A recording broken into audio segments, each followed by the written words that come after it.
that fateful April evening in 1912, as the Titanic sank into the icy sea, members of the ship's orchestra played on through the night to comfort those fleeing to safety.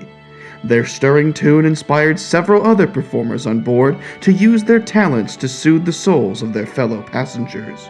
One such group was the Titanic's resident improv troupe, Starboard Bow, who heroically kept taking suggestions as the ship sank. As my mother and I kissed my father for the last time, I remember seeing 3 grown men, and one of them shouted, "We are Starboard Bow! Everything we'll be doing tonight is completely improvised." I remember thinking that night that is the saddest thing I've ever heard of in my life. The scrawny one, I remember, he was shouting out for suggestions. He was like, "Does anyone have a place, a thing, any noun that we could work off of?" And someone across the deck was at the same time shouting for life vests.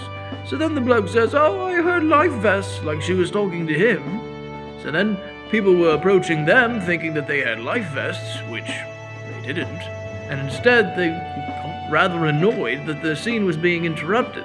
They were saying things like, "Oh, this work of theatre will never be seen by anyone else ever again. This is a sacred moment." And then the rest of us were shouting, "We're drowning.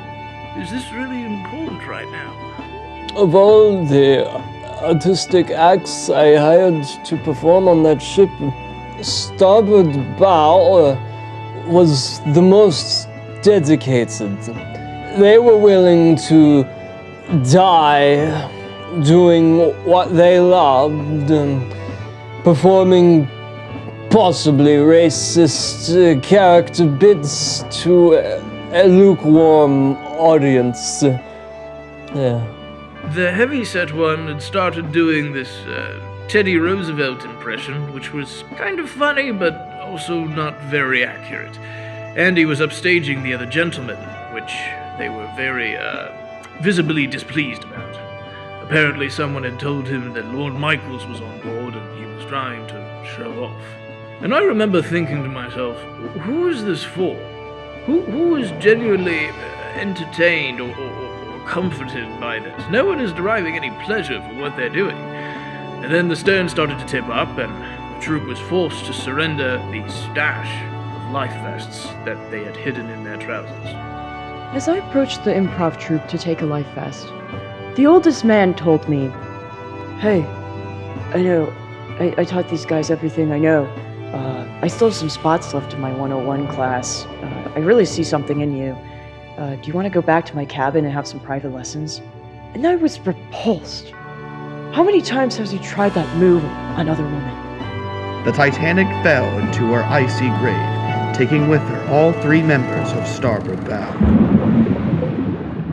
Though these brave men never completed their passage to America, their tired shtick and lackluster impressions now rest with all the souls who perished on that fateful night.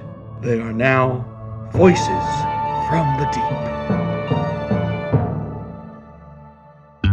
And then they started peddling their YouTube channel, known as So Far So Good. They were inviting us to subscribe and to ring the bell, although I'm fairly certain every bell on the Titanic was ringing at that point. Well, then they died.